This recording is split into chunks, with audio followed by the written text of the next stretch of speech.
Meus queridos e brilhantes estudantes,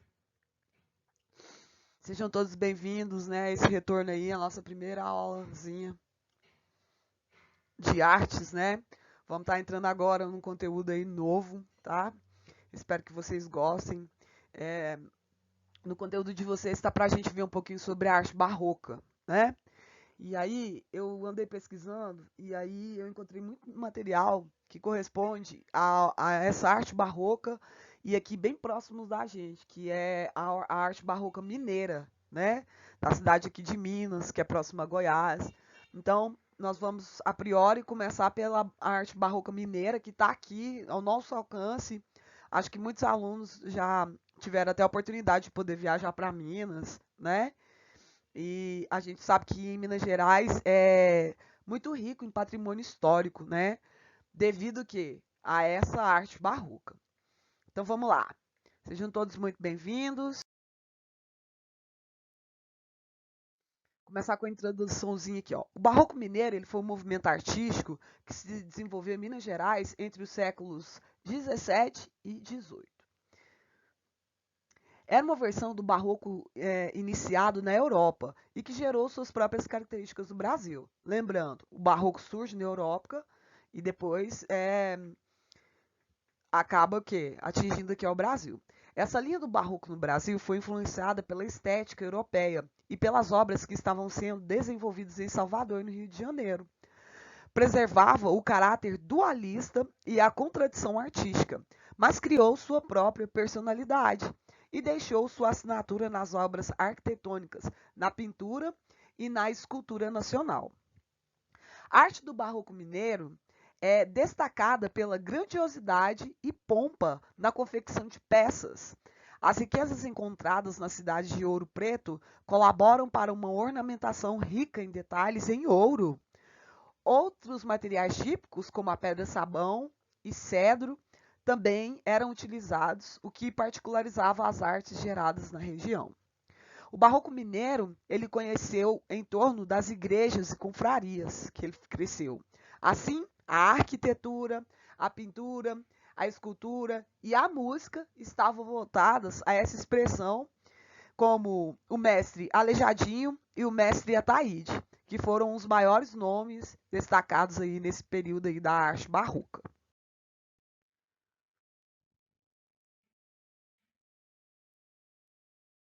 Contexto histórico, ó. O barroco brasileiro ele surge nos anos iniciais de colonização. As primeiras expressões tinham como objetivo a catequização dos povos nativos através das artes, ou seja, dos índios, né? Assim, as principais cidades onde eram desenvolvidas a estética eram em Salvador e em Recife, porque são o quê? Grandes centros urbanos desse período, né? Até hoje, né? Eu acho que dentro da Bahia, Salvador e Recife são as maiores cidades. Com o descobrimento do ouro, o centro econômico se deslocou para as regiões das minas. O ciclo do ouro permitiu o crescimento das cidades mineiras e o desenvolvimento de alguns centros urbanos. A arte e a religião continuavam sendo meios de controle, e com essas perspectivas, a Irmandade dos Leigos, elas financiavam trabalhos de artistas e de artesãos. A partir de então, tal grupo começou a organizar a vida religiosa e social das localidades e ficavam responsáveis pela celebração de ofícios. As principais características que marcam aí, ó, a época barroca, então, apesar de não ter abandonado os temas religiosos, o barroco mineiro ele tinha suas particularidades baseadas nas características locais. Os temas sacros estavam presentes nos mínimos detalhes, mas ganhava a pompa de ser ornamentado em ouro e materiais nobres. Era possível encontrar nas igrejas e conventos imagens de santos em relevo e revestido em películas de ouro. Conheça agora outras definições aí, ó, das expressões culturais desse período. Coloquei aí, ó, teto da igreja de São Francisco de Assis e a igreja de São Francisco de Assis, né? Olha tanto que é bonito. Olha essas pinturas, gente, desenvolvidas lá no século XVIII. Olha que perfeição. É lindo demais. Quem aí já visitou Minas Gerais já teve a oportunidade de ver pessoalmente essa obra, né, arquitetônica aí, ser muito emocionante, né? Na pintura, o barroco mineiro, ele se diferenciava do barroco desenvolvido do resto do mundo, pois ele adotou um estilo próprio de pintura. As peças, elas utilizavam cores vivas e tropicais, e suas melhores obras eram encontradas em decorações internadas das igrejas. Os forros, as colunas, os medalhões e a arcada das capelas eram compostos com imagens de anjos e santos que rodeavam um personagem ou um evento principal que ocorria ali nas nuvens. As pinturas eram criadas em grandes dimensões e a decoração aparecia nos forros e em peças de tábua corrida, diferente do que ocorria nas obras criadas em templos litorâneos, nas quais as pinturas eram feitas em partes separadas e em caixotões emoldurados com relevo. As pinturas eram ainda criadas em perspectivas ilusionistas e propunham dar continuidade visual e à arquitetura do templo. Barroco mineiro arco vermelho, uso de cores vivas era a característica desse barroco mineiro. Já na escultura, as esculturas também apresentavam suas particularidades, né? O isolamento da região das minas dificultava a importação de peças e de matérias-primas que vinham de Portugal, que deveriam ser utilizadas para a produção de obras. Os artistas da época resolveram então utilizar elementos encontrados na própria região, como a pedra-sabão e o cedro. As dificuldades e limitações técnicas também colaboraram para que os artistas não ficassem limitados a um único princípio estético. Suas peças eram diversificadas e ecléticas. O estilo mineiro tornou-se não repetitivo, sem padrões acadêmicos. Uso de cores mais uniformes, confeições ingênuas e joviais. Na área musical aí, ó, a gente pode destacar os principais artistas.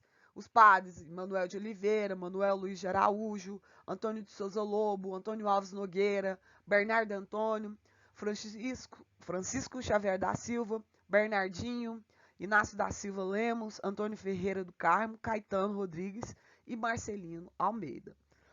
Importante que vocês tenham essas informações aí no caderno de vocês, tá? Porque depois, quando a gente for fazer a checagem de aprendizagem, a professora com certeza vai cobrar.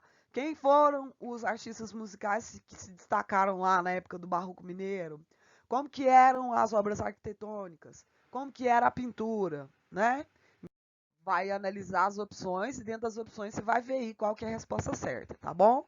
Seguir a linha de exercícios, né? Tem mais alguns aí. Lembrando, pessoal, todos os professores estão à disposição de todos os alunos, né? Você tem todo o tempo a possibilidade aí dos professores estarem te ajudando.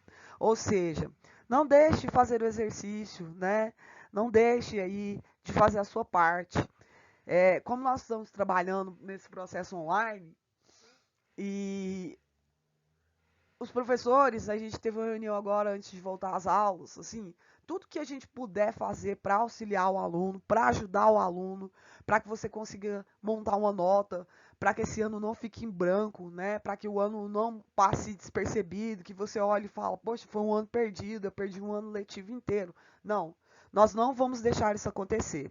É por isso que os professores têm feito das tripas coração, né? Eu tenho sempre falado aqui.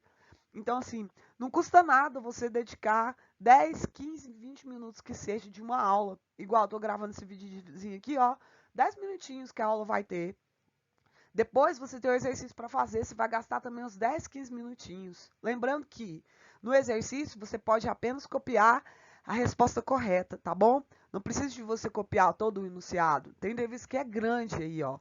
E os professores estão fazendo de tudo para o quê? Facilitar para o aluno, para que vocês não fiquem enfadados, porque a gente sabe que essa aula online ela é um pouquinho chata mesmo. É chato para vocês, é chato principalmente para os professores, porque nós, tipo assim, a gente trabalha com a dúvida do aluno, com o aluno em sala questionando. a gente trabalha olhando para a carinha de vocês, explicando o conteúdo, e aí a gente tem a resposta. Dá para a gente perceber se você está entendendo, se você está interessado, se você tem dúvidas, se você é apenas um aluno tímido. Em sala de aula, tem como a gente ter acesso a todo esse tipo de informação, porque o corpo fala, né? O professor está ali presente, ele consegue perceber o que está passando pela cabeça do aluno. Agora, as aulas online, não tem como, né? A gente demora muito ter uma resposta. Então, assim, vamos todo mundo tentar ser compreensível, né, com os professores, com as possibilidades, né? Eu não tenho material profissional para estar gravando aula, mas eu tenho me esforçado muito para cada vez estar melhorando, para cada vez estar ajudando vocês. Então, vamos cada um fazer a sua parte, que a gente vai conseguir superar tudo isso e vamos conseguir passar por mais essa fase difícil dessa pandemia, que, se Deus quiser, já está quase acabando. Tá bom? Um grande abraço em todos vocês. A professora está morrendo de saudade, tá? Morrendo mesmo, sinceramente. Nunca achei que ia sentir tanta saudade da sala de aula. Um grande abraço para todos vocês.